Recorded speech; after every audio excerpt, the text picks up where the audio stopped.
Bienvenue dans le 20h de ce lundi, vous êtes sur RTI 1 à la une ce soir.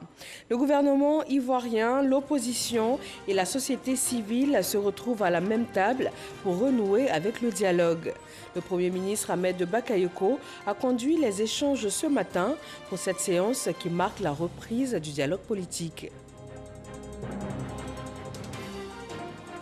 À Ferkessédougou, dans le nord de la Côte d'Ivoire, le projet de port sec prend forme. 254 milliards de francs CFA pour une infrastructure qui va s'étendre sur 732 hectares. Le ministre de l'Intégration africaine et des Ivoiriens de l'extérieur a effectué une visite technique sur place à Dekoka. À plus de 400 km de là, le lancement de la première aire marine protégée de Côte d'Ivoire a eu lieu à Grand-Bérébi, dans le sud-ouest du pays. Un projet intégré qui verra le jour dans cette ville balnéaire afin de protéger la biodiversité, créer des emplois et aussi dynamiser le tourisme local. Dans le monde du sport, Jacques Anouma, anciennement président de la Fédération ivoirienne de football, annonce sa candidature à la présidence de la Confédération africaine de football, CAF. Bonsoir à tous. Le dialogue politique est relancé. Comme l'a préconisé le chef de l'État lors de sa prestation de serment, le Premier ministre a réuni ce lundi matin tous les acteurs de la scène politique ivoirienne, y compris la société civile. Ahmed Bakayoko a appelé à des échanges francs et sincères pour arriver à la consolidation de la paix en Côte d'Ivoire. Alexis Ouedraogo. Ils étaient tous bien présents ce lundi à la primature pour la relance du dialogue politique. Autour de la table, les ténors de l'opposition ivoirienne, PDCI-RDA, Front populaire ivoirien, EDS et autres organisations de la société civile. Cette séance d'ouverture a suscité en nous beaucoup d'espoir, puisque le discours tenu a été un discours d'apaisement, un discours qui appelle à la confiance, un discours qui appelle également à œuvrer ensemble pour que la paix revienne dans notre pays. Vous savez qu'en tant que président de EDS, ayant pour référent politique le président Laurent Gbagbo, qui nous a toujours enseigné de asseyons-nous pour discutons. Je crois que nous sommes venus dans cet esprit de nous asseoir pour discuter. Et je pense qu'en discutant, on peut régler tous les problèmes. Et je pense que dans ce point, le gouvernement nous a donné l'assurance qu'on peut régler tous les problèmes. Nous avons toujours dialogué et ce n'est pas aujourd'hui que nous allons refuser le dialogue. Et le Premier ministre a fait une très bonne annonce, à savoir que nous allons reprendre et qu'il est très ouvert. En tout cas, nous voulons au niveau du Front populaire ivoirien et de l'AFD le remercier et remercier aussi le président de la République. Aujourd'hui, cette réunion est la preuve de ce que les Ivoiriens sont capables donc de régler leurs problèmes par eux-mêmes. Et déjà, les travaux avancent bien, des délais sont arrêtés. Le Premier ministre nous a proposé un chronogramme de travail. Je reste convaincu que d'ici, à la fin de ce mois, nous allons sortir donc des résolutions pour apporter un peu de paix, d'espoir et de quiétude au peuple de Côte d'Ivoire.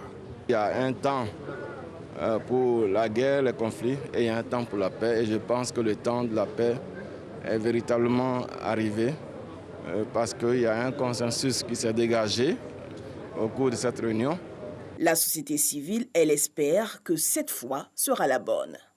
Nous espérons que cette fois-ci, les acteurs concernés feront preuve de maturité, de responsabilité pour qu'on y parvienne. C'est sur instruction du chef de l'État Alassane Ouattara que le Premier ministre reprend les discussions pour mettre en œuvre les recommandations de la CEDEAO relatives à la CEI et surtout pour être en conformité avec le calendrier de la mise en place des institutions de la Troisième République. Avec son verbe franc, le Premier ministre Ahmed Bakayoko appelle à des échanges sincères tout le long du processus. Toutes les personnalités ici présentes ou représentées se connaissent dans ce pays. Il y a des liens de famille, des liens d'amitié, des liens de fraternité entre les uns et les autres.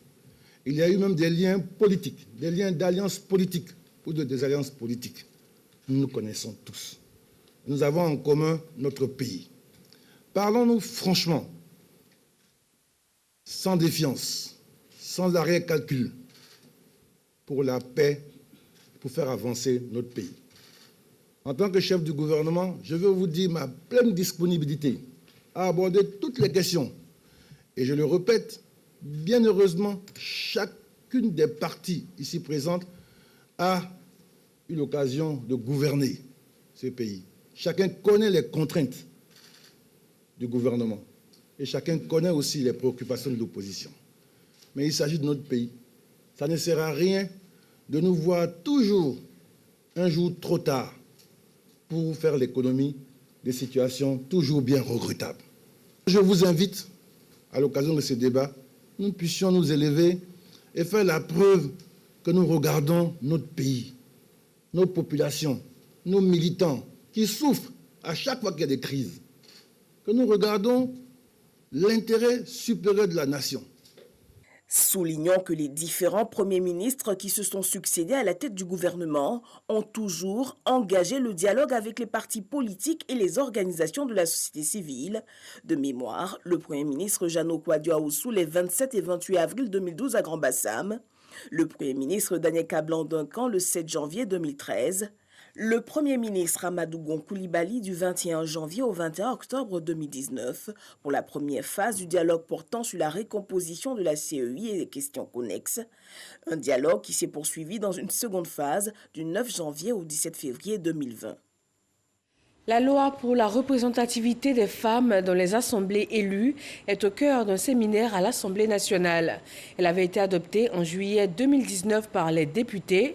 Aujourd'hui, ce sont les élus, maires, conseillères municipales, députés et sénatrices qui s'en imprègnent pour une meilleure application. Moussa Konaté. La participation de la femme à la vie politique de la nation. Le sujet est au cœur de cette rencontre à l'hémicycle. Des femmes députées, sénatrices, maires et conseillères municipales échangent sur la loi relative à la représentation des femmes aux postes électifs. Pour que les partis politiques soient motivés à plus choisir les femmes dans les instances et les prises de décision, il y a quand même quelque chose qu'on a mis dans le texte qui dit que le parti politique qui va choisir les femmes, 30% des femmes, comme le choix de leur parti, ils vont avoir une subvention de l'État. Donc cela peut pousser, bousculer les choses pour que les femmes puissent être choisies. Est-ce que j'ai le soutien des dirigeants de mon parti politique? Est-ce que il ne faudrait plus que les femmes se posent toutes ces questions? Parce que notre chef de l'État, le président Alassane Ouattara, qui a cru aux femmes, et il nous a donné cet outil. 29 femmes députées sur 251, 19 sénatrices sur 99. 16 femmes élues maires sur les 201 communes et une seule femme présidente de conseil régional sur 31. Des chiffres en deçà des attentes, une insuffisance que les autorités ivoiriennes souhaitent voir corrigée grâce à la loi sur la présence des femmes dans les assemblées élues. Cette loi marque une nouvelle ère, en effet, celle de l'éveil de la conscience politique des femmes dans une Côte d'Ivoire où chacun et chacune apporte sa pierre à la construction de l'édifice national. Honorables députés, vénérables sénatrices, mesdames les maires, en votre qualité de représentants du peuple dans vos différentes instances, votre engagement à amener le maximum de femmes à se porter candidates, à les encadrer, est essentiel pour l'atteinte du quota minimum de 30% de femmes candidates et à améliorer leur participation dans les assemblées élues. La loi favorisant la représentation de la femme dans les assemblées élues a été adoptée par l'Assemblée nationale en juillet 2019 et par le Sénat en octobre de la même année. Le projet du port sec de Ferkessé-Dougou dans le nord de la Côte d'Ivoire se met en place. 254 milliards de francs CFA pour une infrastructure qui va s'étendre sur 732 hectares. Le ministre de l'Intégration africaine et des Ivoiriens de l'extérieur a effectué une visite technique sur le site à Dekoka. Kader Sogodogo. Dekoka, 5 km après Ferkessé-Dougou, en route pour Ouangolo-Dougou. Accueille dans la pure tradition Sénoufo pour le ministre de l'Intégration africaine et des Ivoiriens de l'extérieur, Albert Flendé. L'émissaire du président de la République est en mission dans le cadre du projet de port sec de Ferkessé-Dougou, où se développent des activités commerciales grâce à la mer. Si la mer ne coule pas à Ferkessé-Dougou et dans tout le nord du pays, les pays frontaliers peuvent servir de fer de lance au projet port sec. C'est un projet qui concerne le Mali, le Burkina Faso, la Côte d'Ivoire. Mais c'est un projet qui bénéficie non seulement au Tchologo, donc à Ferké, mais aussi même au district des Savanes, à toute la Côte d'Ivoire. Et donc c'est un projet qui va sauvegarder la durabilité ou la durée de nos pistes et de nos autoroutes, parce que les gros camions qui descendaient par la route vont s'arrêter ici et pour approvisionner la Côte d'Ivoire, le sud, ça va être par le train. Vous voyez, aussi bien pour le bétail, pour le pétrole et les autres marchandises. Puisqu'il s'agit d'un port, ça sera un port relais entre Abidjan et puis le reste de l'Interland et du nord de la Côte d'Ivoire. 3 grandes composantes sont à noter dans le projet port sec de Fekese-Dougou. La première, c'est la construction d'une plateforme multimodale pour tout ce qui est entreposage de conteneurs ou de dépotage de conteneurs. Et la deuxième composante, c'est la construction d'un dépôt d'hydrocarbures de 62 000 m3. Donc un dépôt pour desservir toutes les populations nord comme tous les opérateurs du Mali et du Burkina Faso. Et la troisième composante est constituée du marché à bétail et d'un abattoir. Élus, opérateurs économiques et population ont la flamme de l'espoir, celle de voir démarrer très rapidement le projet de port sec de Fekese-Dougou. Désormais, on va venir avec tous les animaux, ceux qui viennent de Mali comme au Burkina, déposer ici. Et on ne va plus faire des transmanches, aller à Nyankara comme Kakioula, parce que c'est tout cela qui crée des problèmes de dégâts de culture et il y a beaucoup de conflits. Ça nous fait plaisir. Nous, on est tellement contents, heureux, comme la poste est venue. Au-delà de ce que nous faisons, ce qui nous reste maintenant, c'est la richesse pour la population. 254 milliards de francs CFA, coût du projet. Une superficie de plus de 730 hectares. Durée des travaux, 3 ans. Le premier coup de pioche sera donné début janvier 2021. Quittons le nord pour le sud-ouest ivoirien, précisément Grand-Bérébi, qui va bientôt abriter la toute première aire marine protégée du pays. Les objectifs de ce projet environnemental sont clairs: protéger la biodiversité, créer des emplois dans la région et redynamiser le tourisme local. Kolo Koulibaly. La création des aires marines protégées, un projet qui voit le jour grâce à un appui du gouvernement suédois et du système des Nations Unies. C'est une réponse à la diminution des stocks halieutiques, la dégradation des écosystèmes marins et côtiers. Les communautés locales doivent être impliquées dans cette initiative, elles doivent être consultées et se sentir concernées pour qu'en définitive, elles y adhèrent et elles puissent au final bénéficier des retombées, que ce soit en termes d'emploi, de ressources ou d'opportunités. L'inclusion des femmes est absolument nécessaire. Le gouvernement de Suède, nous pratiquons une politique extérieure féministe et sans les femmes, rien ne va passer. Dans cette ville balnéaire du sud-ouest ivoirien, Grand-Bérébi, au-delà donc de la protection de la faune et de la flore, c'est un projet intégré, bénéfique aux populations. Non seulement cette installation nous permet de préserver la biodiversité, mais aussi à terme générer beaucoup d'activités génératrices de revenus pour les populations. Nous allons donc avoir un certain nombre d'infrastructures, des hôtels, des restaurants pour les pêcheurs, pour les artisans, pour les touristes. L'écotourisme va être vraiment amplifié.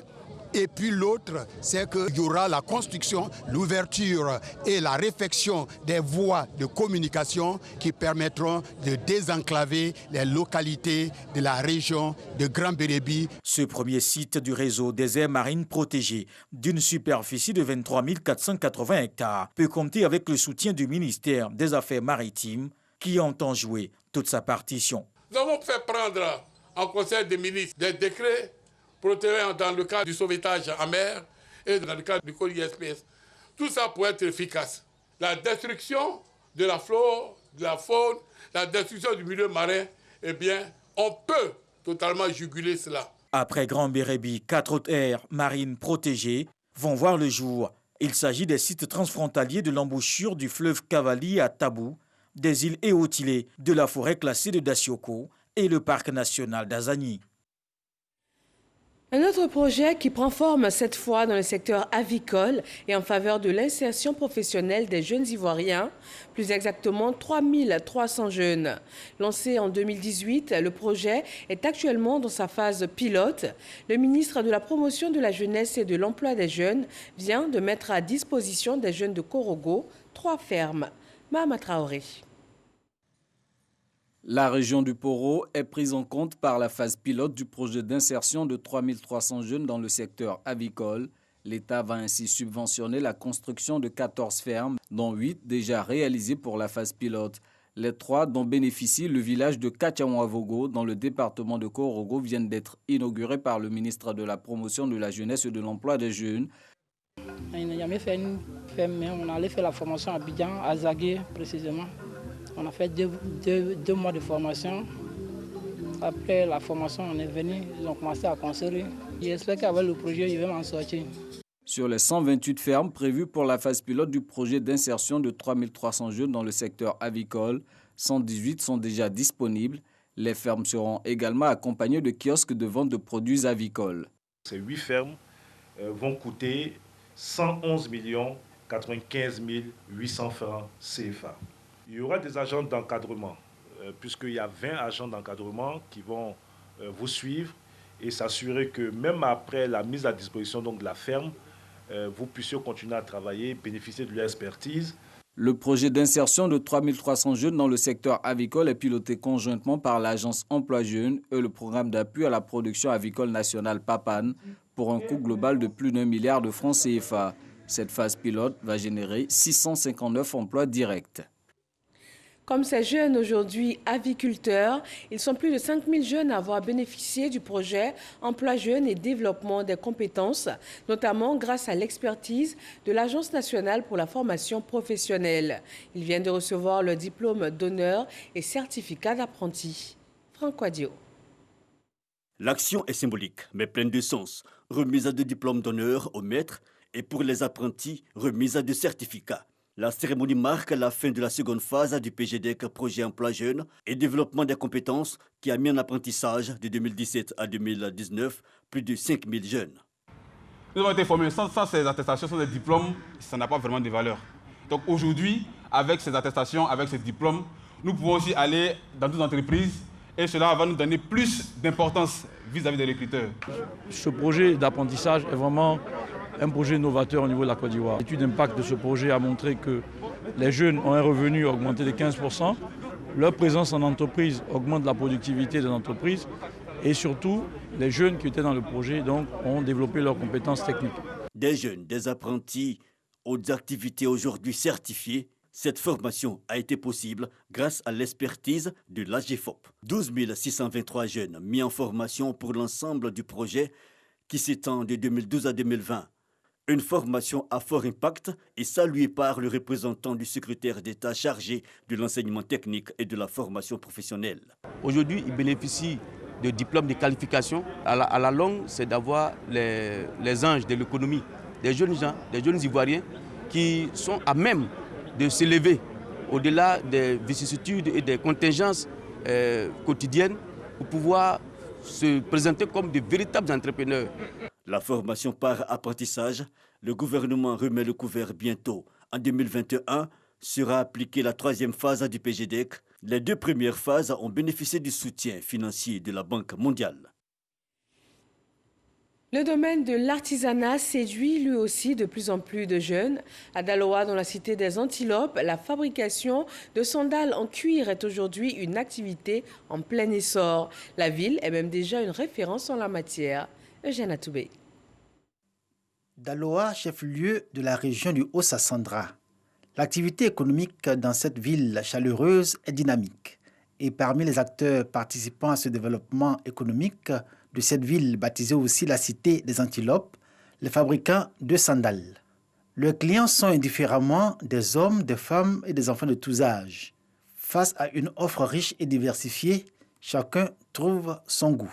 J'ai vu là, je suis, en tout cas, ça m'a plu. Le dimanche, je peux porter parler à l'église. Ça me plaît bien. La matière est bien jolie pour les tenues traditionnelles. Tu peux t'habiller tout simplement, que tu puisses être à l'aise. C'est à quoi ça me gêne cette chaussure. C'est 2000 en gros. Détail on fait à 2500. Pour enfants, on vend ça à 1000 francs, en gros, quelque chose de modèle. Grâce à ces cordonniers travaillant dans des ateliers sommaires, les sandales fabriquées ont acquis une renommée qui va au-delà des limites de la commune. Les sandales, fruits de leur génie, sont devenus des produits labellisés Made in Daloa, tout à l'honneur de ces artisans locaux. Il s'agit de Daloa. Pour nous, en tout cas, on s'équipe dessus. Quand tu payes, pour que tu reviennes encore.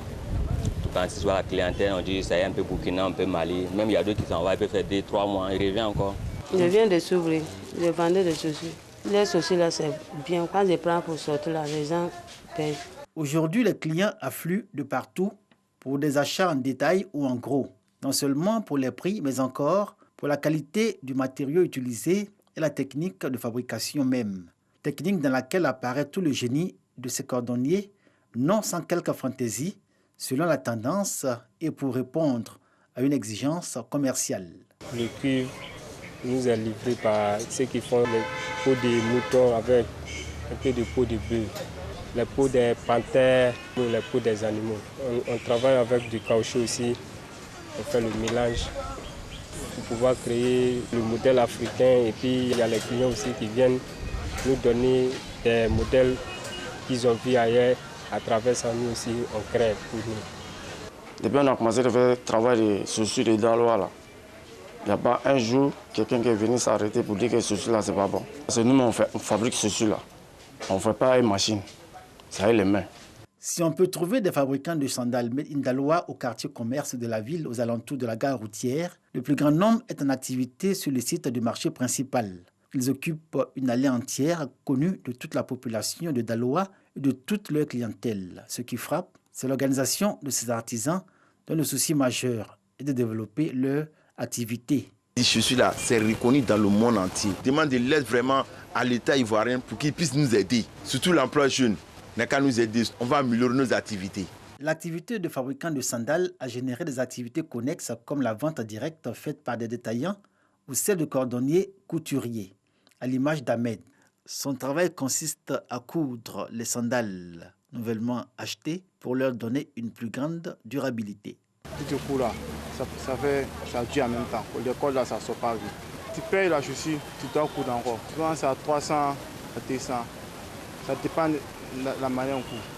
Tout un beau monde qui concourt à asseoir la notoriété des sandales Made in Daloa, produits à la fois économiques et touristiques, mais avant tout, moyen de lutte contre la pauvreté. Par mois, on peut gagner minimum 25 000 à 30 000. Un client même qui est en France, on travaille en WhatsApp. Il envoie les modèles différents et puis il m'envoie les photos et puis on l'expédie. S'il n'a rien pour la, c'est 200 paires. Les fabricants de sandales de Daloa dans leur ensemble espèrent bénéficier des fonds agis pour les jeunes dans une optique de modernisation de leurs outils de production. En perspective, faire prospérer leur activité et compter comme acteur majeur dans l'artisanat et le tourisme en Côte d'Ivoire. Et nous vous proposons maintenant de faire le point de la lutte contre la maladie à coronavirus.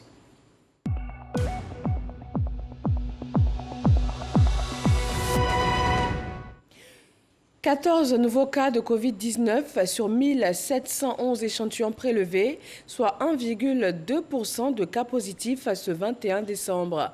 39 guéris et 0 décès. La Côte d'Ivoire compte donc 21 932 cas confirmés, dont 282 cas qui sont encore actifs. L'Agence européenne des médicaments vient d'autoriser ce lundi le vaccin Pfizer BioNTech. Les campagnes de vaccination à grande échelle vont donc pouvoir commencer en Europe. Et selon les experts, la nouvelle variante du coronavirus qui fait son apparition ne résistera certainement pas au vaccin. On en vient à un sujet plus léger. Nous sommes à quelques jours des fêtes de fin d'année. Le district autonome d'Abidjan prépare sa traditionnelle illumination. Lumière et feux d'artifice vont apporter une touche particulière aux fêtes. Le coup d'envoi d'Abidjan Ville Lumière, c'est pour demain, mardi 22 décembre, dans la commune d'Abobo. Le reportage de Isaïo. Il n'y a pas de doute. La population du district autonome d'Abidjan auront droit à leurs festivités de fin d'année. Abidjan Ville Lumière et les feux d'artifice. Sauf que cette année, la fête va se dérouler dans la sobriété en raison du contexte sanitaire marqué par la pandémie du coronavirus. N'empêche, l'équipe du ministre-gouverneur Robert Begremambé a pris toutes les dispositions pour que cette célébration des fêtes de fin d'année soit belle et réussie. La capitale économique a donc fait sa toilette. Pour les illuminations, par exemple, 17 sites dans 6 communes ont été identifiés. Ce sont, entre autres, pour Cocody, l'esplanade du pont Henri Konan-Bédié, à Abobo, le rond-point de la mairie, à Koumassi, le grand carrefour et bien d'autres artères. Ce, à la grande joie des populations. Nous remercions le district d'Abidjan et ça embellit la ville de Koumassi. Ça fera plaisir aux enfants. C'est une très belle initiative. Concernant les feux d'artifice, des sites sécurisés ont été retenus dans différentes communes du district d'Abidjan, avec pour objectif éviter au maximum des attroupements. Autre fait important, en raison du coronavirus, le district autonome d'Abidjan, institution citoyenne, met un accent particulier sur le social, conformément aux recommandations du président de la République Alassane Ouattara. Les aides aux couches sociales en difficulté seront accrues. À cet effet, les populations cibles et institutions sociales bénéficieront de vivres et de non-vivres. Le lancement de ces festivités, c'est pour ce mardi à Abobo, sous le parrainage de la première dame Dominique Ouattara. L'Université internationale de Grand-Bassam compte 77 nouveaux diplômés. Après 4 années de formation, ils sont désormais titulaires d'un bachelor. Michel Digré. Ce sont 26 filles et 51 garçons diplômés de l'Université internationale de Grand-Bassam. Ils font partie de la 6e promotion et viennent d'obtenir leur bachelor. Donc c'est un honneur pour nous aujourd'hui en fait, de finir enfin notre cycle qui a duré 4 ans. On a été coachés et enseignés par les meilleurs professeurs. On avait une superbe relation avec eux. C'était vraiment des mentors qui nous ont accompagnés pendant ces 4 ans. Et ils sont là aujourd'hui pour nous récompenser. Pour les responsables de l'UIGB, la vocation première de cette université reste la formation de hauts cadres bilingues prêts pour le marché de l'emploi. Nous veillons au renforcement du partenariat entre l'UIGB et les secteurs publics et privés, ce qui nous amène à prendre en compte les besoins du marché de l'emploi dans l'élaboration et l'exécution de nos programmes de formation et de recherche. L'UIGB a également signé plusieurs partenariats avec des universités américaines et africaines de référence.